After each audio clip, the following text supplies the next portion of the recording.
बजे की ताजा खबरों में आपका स्वागत है। मैं हूं आपके साथ अंशिका पाठक।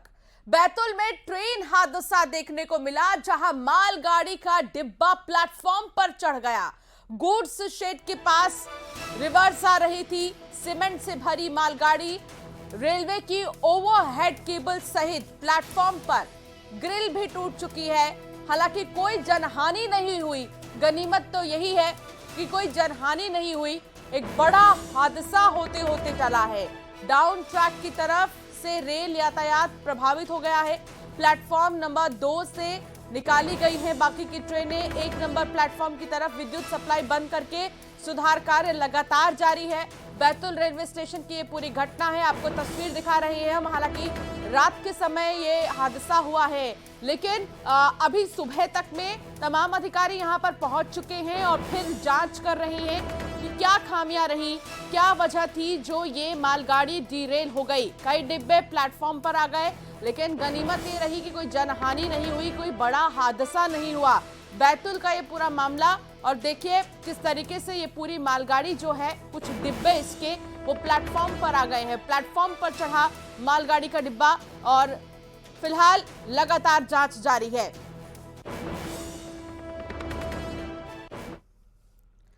खबर राजनांदगांव से है, जहां हत्या के 2 आरोपी को गिरफ्तार कर लिया गया है। नाबालिग की दोस्तों ने हत्या की थी। 2 आरोपी गिरफ्तार किए गए हैं। पैसे के लेन देन में हत्या हुई थी। हालांकि पत्थर से सिर पर वार किया गया था। 11 नवंबर को हत्या हुई थी। सोमनी थाना के बिरेझर गांव का ये पूरा मामला बताया जा रहा है। पैसों के लेन देन और पैसों को लेकर इस हत्या को अंजाम दिया गया। ये वही 2 लोग हैं जिन्होंने दोस्त की हत्या कर दी थी और सिर पर पत्थर मारकर उसको मौत की घाट उतारा था। अब इन दोनों ही आरोपियों को गिरफ्तार कर लिया गया है। 11 नवंबर से लगातार पुलिस को इनकी तलाश थी और आखिरकार पुलिस ने इन दोनों को ही हत्यारोपियों को गिरफ्तार कर लिया गया है और 11 नवंबर को इस पूरी वारदात को अंजाम दिया गया था। लंबे समय से पुलिस को इनकी तलाश थी। अब इनके बैकग्राउंड के बारे में जांच की जाएगी कि आखिर क्या ये लोग इसी तरीके से वारदात को अंजाम दिया करते थे या फिर इनके दोस्त की ही इन्होंने हत्या की है।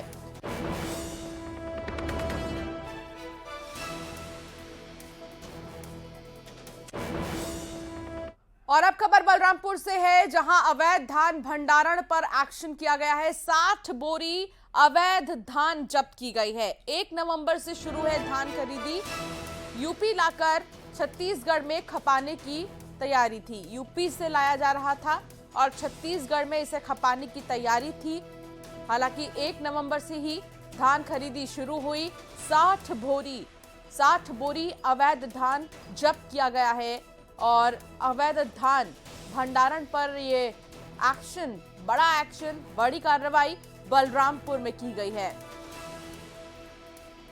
छत्तीसगढ़ में खपाने की तैयारी थी इसे यूपी से लाकर, लेकिन समय रहते ही इस पर एक्शन लिया गया।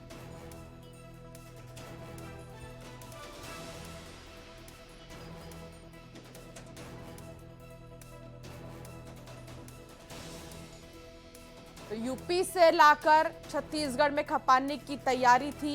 यूपी से लाकर अवैध धान भंडारण पर एक्शन लिया गया है।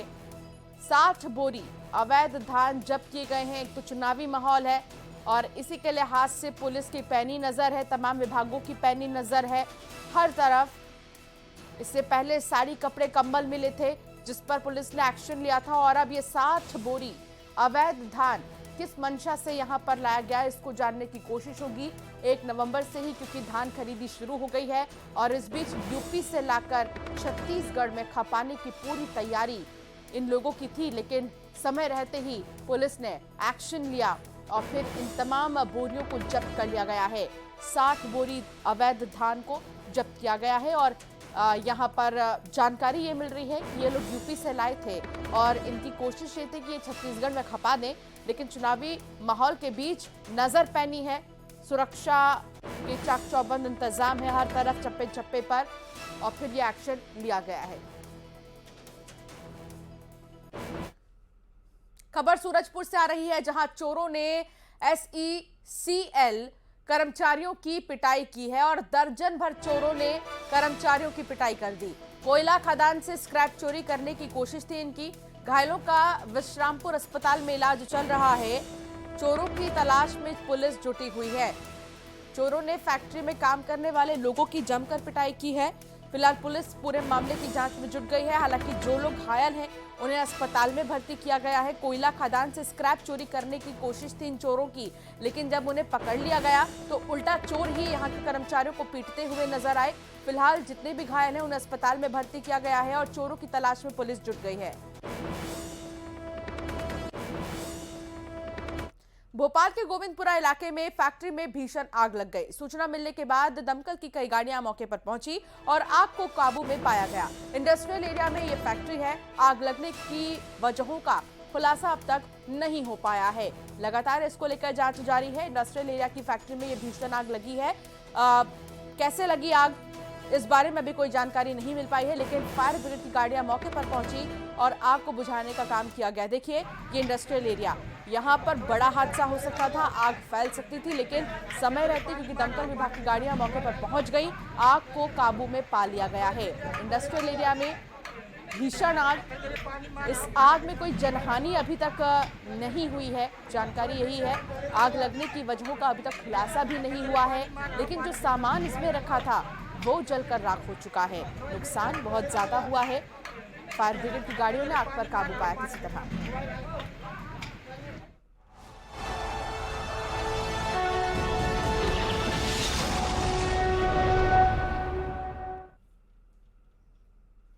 और अब बात करेंगे कमलनाथ से हुई एक्सक्लूसिव बातचीत की, जहां कमलनाथ ने जातिगत जनगणना पर बयान दिया।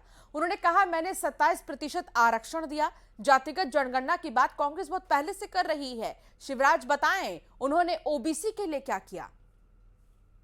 जी, एक सवाल जो कि बहुत महत्वपूर्ण है। विपक्ष जातिगत जनगणना की बात कर रहा है, कांग्रेस ने भी जातिगत जनगणना की बात करी, लेकिन शिवराज सिंह चौहान कह रहे हैं मैं एक ओबीसी हूं। ओबीसी चेहरे को क्यों नहीं कांग्रेस सामने लेके आ पाती? क्या आपको लगता है ये एक फैक्टर बड़ा चुनावी मुद्दा बन रहा है? कमलनाथ, देखिए, ये 27% आरक्षण किसने दिया था?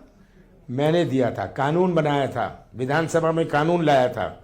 और जातिगत मतगणना की बात आज की नहीं है, कांग्रेस बहुत समय से कह रही है। तो ये शिवराज सिंह के बोलने लायक कुछ नहीं है। ये पहले जवाब दें कि आपने 27% ओबीसी को आरक्षण क्यों नहीं दिया? कमलनाथ आए, हमने कानून बनाया, इसका क्या जवाब है उनके पास? और चलिए